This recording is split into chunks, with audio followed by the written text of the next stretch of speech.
ये वो दिन की बात है जब राकेश के पर फोटोग्राफर बनने का भूत सवार था। उसने अपने पापा से झगड़ा करके पैसे ले लिया और नया कैमरा खरीद लिया। उस समय में अपनी आसपास दिखती हुई हर एक चीज और मनुष्य, प्राणी वगैरह की फोटो खींचता रहता था और अपने आप को प्रोफेशनल फोटोग्राफर समझने लगा। लेकिन मेरी हालात तब खराब हुई जब मेरे कैमरा में एक भयानक डराने वाला प्रेत कैद हुआ।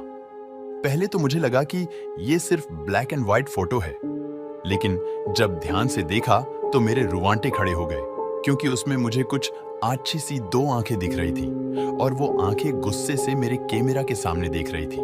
डर के कारण मैंने वो फोटो को तुरंत ही डिलीट कर दिया और कैमरा को कबट में रह दिया।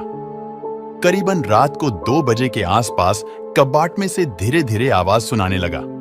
मैं बहुत ही डर गया और डरते डरते मैंने कबाट का दरवाजा खोल तो देखा कि कैमरा कवर में से बाहर आ गया था और कैमरे ने मेरे सामने लेंस करके फोटो क्लिक कर दिया।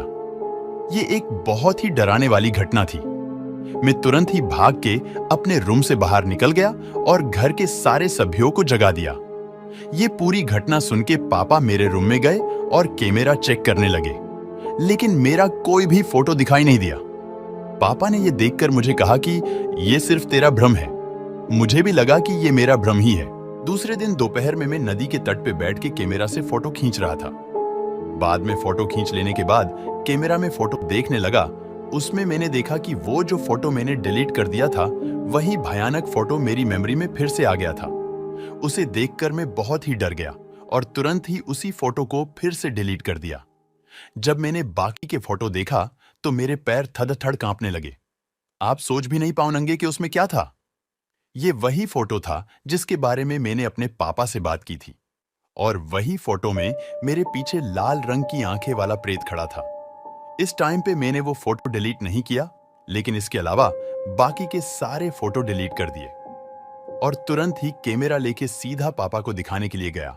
लेकिन आश्चर्य की बात तो यह थी कि जब मैंने पापा को कैमरे की मेमोरी दिखाई तो वह पूरी तरह से खाली थी। उस दिन मेरे पापा मुझ पे काफी गुस्सा हुए और मुझे बोले, तुझे ये कैमरा पसंद नहीं है तो उसे फेंक दे या फिर बेच दे, लेकिन ऐसी बेवकूफ वाली बातें लेकर मेरे पास मत आ। दूसरे दिन रात को फिर से मेरे साथ डर का आतंक शुरू हो गया। अब तो धीरे धीरे बंद कबट में से फोटो क्लिक की आवाज आने लगी। मुझे पता था कि ये कोई मेरा भ्रम नहीं है, क्योंकि मैं परलौकिक घटनाओं को नहीं मानने वाला एक संपूर्ण नास्तिक मानस हूं। सुबह मैंने हिम्मत करके कैमरा बाहर निकाला और फिर से मेमोरी देखने लगा। उसमें कोई भी भूत का फोटो नहीं था, लेकिन एक काली फ्रेम वाला फोटो मिला जिसमें लिखा था कि मुझको कैद करने भूत की उसकी सजा, तुझे तेरी जान देनी पड़ेगी। ये फोटो देखकर मेरे तो होश ही उड़ गए। मेरी धड़कन एकदम से ही बढ़ गई।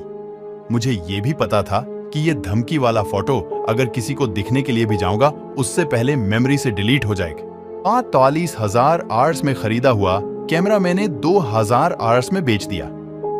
मुझे नहीं पता था कि आखिर किस तारीखे से वो भूत मेरे कैमरे में कैद हो गया, लेकिन वो भूत यही समझ रहा होगा कि मैंने उसे जानबूझ के कैमरे में कैद कर दिया। अब मुझे तो फोटोग्राफी और कैमरे से डर लगने लगा कि कहीं वो कैमरे वाला भूत मुझे मार तो नहीं देगा। दोस्तों, आपको ये कहानी कैमरा का भूत real ghost story in Hindi कैसी लगी, प्लीज हमें कमेंट करके जरूर बताएं। अगर आपको मेरी यह कहानी पसंद आई हो तो शेयर जरूर करना, और हो सके तो हमारे चैनल को सब्सक्राइब